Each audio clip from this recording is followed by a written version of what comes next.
बिहार में जनता की समस्याओं के त्वरित निष्पादन को लेकर सरकार पूरी तरह एक्शन मोड में है। इसी कड़ी में आज राजधानी पटना स्थित जदयू प्रदेश कार्यालय में भव्य जन सुनवाई कार्यक्रम का आयोजन किया गया। इस कार्यक्रम में राज्य के कोने कोने से पहुंचे सैकड़ों फरियादों ने अपनी अपनी समस्याओं को सरकार के सामने रखा। जन सुनवाई में मुख्य रूप से मौजूद बिहार के उप मुख्यमंत्री विजय कुमार चौधरी ने एक एक कर सभी फरियादों की शिकायतों को बेहद गंभीरता से सुना। मामले की संवेदनशीलता को देखते हुए उप मुख्यमंत्री ने किसी भी तरह की ढिलाई न बरतने का निर्देश दिया। उन्होंने कार्यक्रम के दौरान ही फोन पर संबंधित जिलों के आला अधिकारियों और विभाग के सचिवों को जमकर फटकार लगाई और समस्याओं के ऑन स्पॉट यानी त्वरित समाधान के कड़े निर्देश दिए। उप मुख्यमंत्री ने साफ कहा कि जनता के काम में कोताही बरतने वाले अधिकारियों को बख्शा नहीं जाएगा। आइए सीधे सुनते हैं इस जन सुनवाई और अधिकारियों को दिए गए निर्देशों पर बिहार के उप मुख्यमंत्री विजय कुमार चौधरी का क्या कहना है।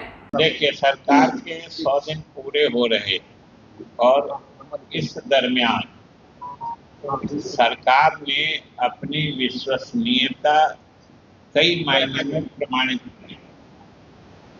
पहली बात तो इस भरोसे के साथ बिहार की जनता ने एनडीए को 2025 से 30 सरकार चलाने का मैंडेट या जनादेश दिया था।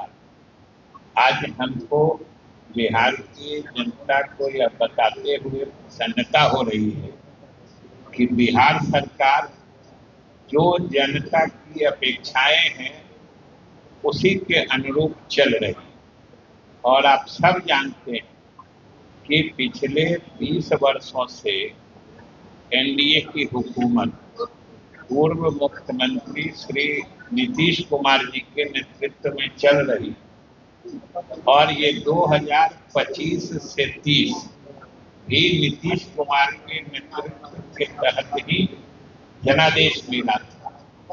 और बीच में हम लोगों के नेता नीतीश कुमार जी ने राज्यसभा जाने का फैसला किया और अपने सहयोगी दल भारतीय जनता पार्टी को सरकार बनाने का अनुरोध किया, जिसके तहत आज श्री सम्राट चौधरी जी हमारे मुख्यमंत्री।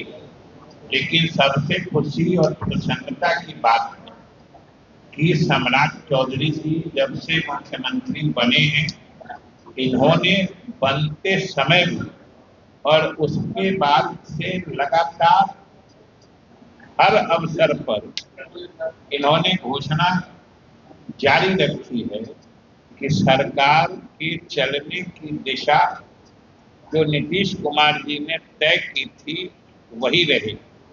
और आज बिहार की जनता भी देख रही है, हम लोग भी देख रहे हैं और सरकार में उनके साथ उप मुख्यमंत्री होने पर हम नजदीक से भी देख रहे हैं कि सम्राट चौधरी जी मुख्यमंत्री के रूप में बिहार को नीतीश कुमार जी ने जो सुशासन के रास्ते तय किए थे या न्याय के साथ विकास का जो रास्ता बनाया था, सम्राट चौधरी जी उसी रास्ते पर बिहार के विकास को आगे बढ़ा रहे हैं।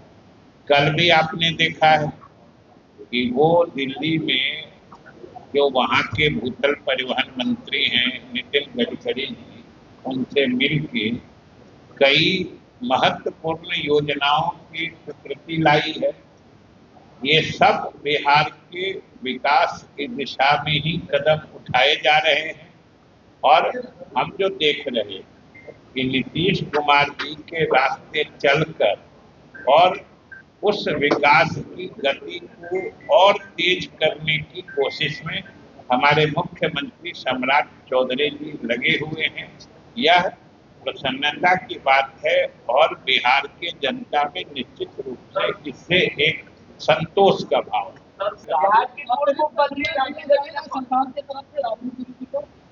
राबड़ी देवी को 5 जुलाई तक आवास खाली करने को लेकर 5 जुलाई तक समय मांगा गया है। वो तो दे ही दिया सरकार। राबड़ी देवी जी यहाँ के परिषद में नेता प्रतिपक्ष और उनके हर वाजिब और वैधानिक जो बात होगी उसको सरकार पूरा करेगी। सर, नदियों को जोड़ने की योजना आप लोगों ने बनाई थी, कहाँ तक प्रोग्रेस है? बाढ़ का समय अभी कोसी नीची लिंक की परियोजना स्वीकृत होके उस पर काम किया जा रहा है, शुरुआत हो गई। इसी तरीके से आगे भी 2-3 और योजनाओं पर काम किया जा रहा है। राबड़ी अधिकारी है जब्ती सूची सामानों की सूची मांग रहे हैं।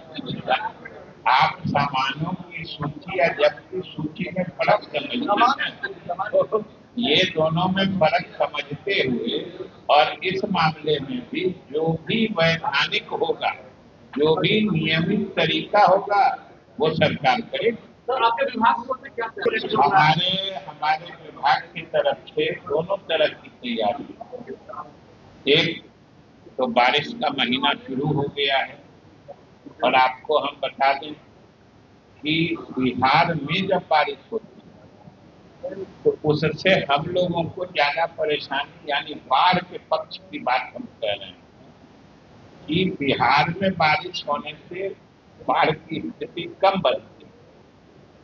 असली बाढ़ की स्थिति बनती है जब या तो नेपाल में बहुत अधिक बारिश होती है या झारखंड में बहुत अधिक बारिश होती है। नेपाल में अधिक बारिश होती है तो उत्तर बिहार की जो नदियां हैं, इधर घाघरा गंडक से लेके यहाँ कोसी महानंदा तक, उन नदियों में बाढ़ की स्थिति बनती है। तब उत्तर बिहार के जो हमारे रिहायशी इलाके हैं विभिन्न जिलों के, वो प्रभावित होते हैं। दक्षिण बिहार में तब बाढ़ आती है जब झारखंड के इलाके में ज्यादा बारिश होती है, जैसा पिछले साल हुआ था। उत्तर बिहार के नदियों की स्थिति लगभग सामान्य या थोड़ा बहुत ज्यादा रहा, लेकिन झारखंड में इतनी बारिश हुई कि हमारे दक्षिण बिहार की नदियां बाढ़ से उफलाती रही। इसलिए इधर नालंदा जहानाबाद के इलाके में बाढ़ की स्थिति ज्यादा कष्टप्रद थी।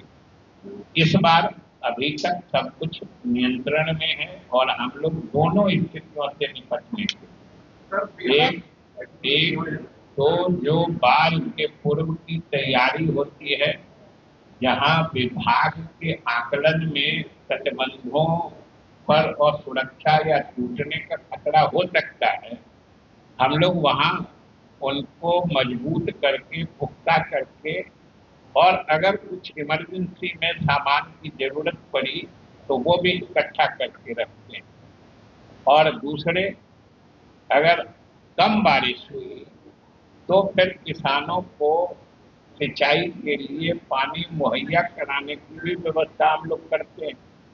अपने जलाशयों में पानी का इंतजाम करते हैं और आप जानते हैं कि जलाशय भी हमारे अंत में निर्भर करते हैं बारिश के पानी पर ही। लेकिन हम लोगों ने एक नई योजना प्रारंभ की है कि बाढ़ के समय में गंगा गंडक से पानी निकाल के जो हमारे अलग अलग जलाशय, जिनमें आज के मौसम में या अगले 2-3 महीनों के काल में सिंचाई के लिए पानी कम उपलब्ध रहता है, ऐसी स्थिति से निपटने के लिए बाढ़ के समय में नदियों के पानी को स्थानांतरित करके हम लोग इन जलाशयों में फिर से सुरक्षित जमा करेंगे, स्टोर करेंगे, जिससे कि अगर अल्प वृष्टि की संभावना हो या अल्प वृष्टि का समय हो तो वैसी हालत में हम लोग अपने जलाशयों से किसानों को सिंचाई के लिए पानी दे सकें, ऐसी व्यवस्था भी हम लोग कर रहे हैं। अभी तक की जो स्थिति है, एल नीनो का असर तो जो मौसम वैज्ञानिक हैं वो कह ही रहे हैं, लेकिन अब दोनों तरह की स्थिति बनती है कि उनकी भविष्यवाणियां भी समय समय पर बदलती। जब शुरुआत हुआ था तो सुपर एल नीनो की का सिंड्रोम बताया जा रहा है या संकेत बताए जा रहे हैं। इधर कुछ जगह बारिश हुई तो फिर वो लोग एल नीनो, लेकिन एल नीनो का कुछ न कुछ प्रभाव तो है। बारिश जैसी चाहिए, जैसी उम्मीद है या जैसा प्रिडिक्शन था, उस हिसाब से बारिश नहीं हो रही है। वैसे स्थिति से निपटने के लिए भी सरकार और मुख्यमंत्री ने निर्देश दिया है, इसलिए सारी तैयारियां की जा रही हैं। कोसी ही नहीं, लगभग हर नदी के धार में थोड़ा परिवर्तन हर वर्ष आता है। हम लोग इसलिए विभाग की तरफ से ये बहुत बड़ा मंथन चिंतन चल रहा है और असली चुनौती का काम हम लोग मानते हैं कि नदियों का प्रवाह केंद्रीकृत कैसे रखा जाए, यानी नदियां अपने मध्य यानी पेट जिसको कहते हैं वहां के थ्रू ही बीच होके नदियां बहे। अभी आप जहां चले जाइए, किसी सेतु पे चले जाइए, गांधी सेतु है, जेपी सेतु है, कहीं पे चले जाइए और बीच पुल पे जाके नीचे देखिए, जहां नदियों को सबसे गहरी होनी चाहिए वहीं पे नदियां ऊंची हैं, उस पर घास जमा है, पानी दोनों किनारे से बहता है। ये सिल्क या गाद जिसको हम लोग कहते हैं, उसके जमा होने के कारण ऐसा होता है। और नदियों का प्रवाह जब बीच में नहीं होकर किसी किनारे से होता है, वो और भी ज्यादा खतरनाक होता है, क्योंकि किनारे कटते हैं, अगर तटबंध हैं तो उन पे खतरा बढ़ता है। इसलिए हम लोगों के प्रयास से ही, बिहार के प्रयास से ही अब एक जो कहते हैं राष्ट्रीय गाद प्रबंधन नीति केंद्र सरकार के द्वारा तैयार की जा रही है, जो अंतिम चरण में है। हम समझते हैं कि जल्दी तैयार हो जाएगा, क्योंकि हम ही लोगों ने जोर लगाया कि नदियां मर रही हैं तो गाद के कारण। आप देखिएगा तब कहीं कहीं दक्षिण बिहार की नदियां तो समतल हो गई, उनके बीच में गहराई ही नहीं। जो जल संग्रहण की क्षमता होती है किसी नदी की, जो वाटर बियरिंग कैपेसिटी करते हैं, वही खत्म होते जा रही है।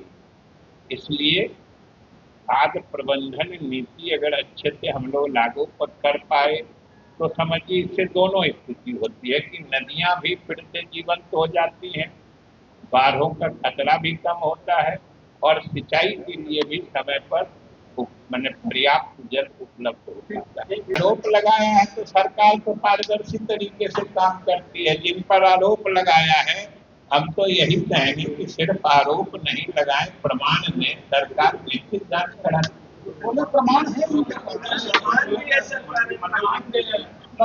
प्रमाण दे रहे हैं तो जांच होगी, और प्रमाण कहने से नहीं होता है, प्रमाण कागज से होता है। केंद्रीय मंत्रिमंडल के विस्तार की चर्चा है, तो बिहार को भी खुशखबरी मिलने वाली है। चर्चा केंद्रीय मंत्रिमंडल के विस्तार की चर्चा हम लोग पटना में क्या करें? बिहार को तो हमेशा दी मंत्री बनने की उम्मीद अलग चीज होती है, और ये उम्मीद हर समय हर पार्टी को और हर प्रदेश को होती है। लेकिन एक चीज जो सबसे बड़ी चीज किसी प्रदेश के हित में होता है, वो होता है उसके विकास योजनाओं की स्वीकृति और केंद्र सरकार द्वारा विकास के लिए किसी प्रदेश को राशि मुहैया करा।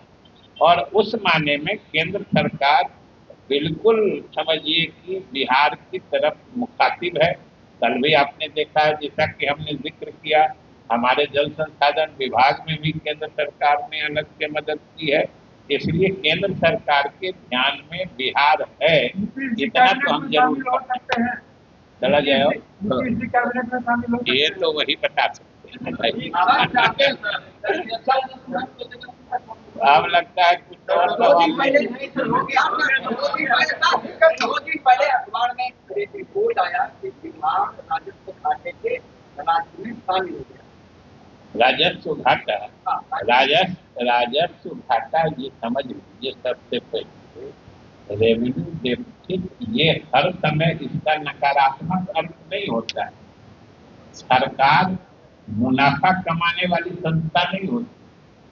अगर आप दिखाइए कि सरकार को हम इतना मुनाफा कमा लिए इससे सरकार की कोई वित्तीय प्रबंधन की प्रशंसा नहीं होती।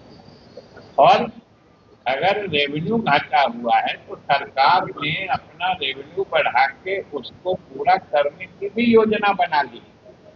ये तात्कालिक मतलब समस्या है। इस समस्या से सरकार बड़ी आसानी से निपट जाएगी। ठीक है, धन्यवाद। निजी संस्था का ध्यान है, निजी संस्था को दिया कि आप बात कर उसको लेकर सरकार मुफ्त में दिया है। देखिए, कहीं भी मेंटेनेंस के लिए तो अलग कोई व्यवस्था करनी पड़ती है। जहाँ तक अगर उनके वाले इलाके में आप जाते हैं संस्कार करने, तब आपको फीस लगता है। अलग में वैकल्पिक व्यवस्था भी है जहाँ बिना फीस के आप कर सकते हैं, च्वाइस आपका। तेजस्वी यादव मुख्यमंत्री को भ्रष्टाचार के पितामह कर रहे हैं। आप नहीं जानते हैं कौन पितामह है।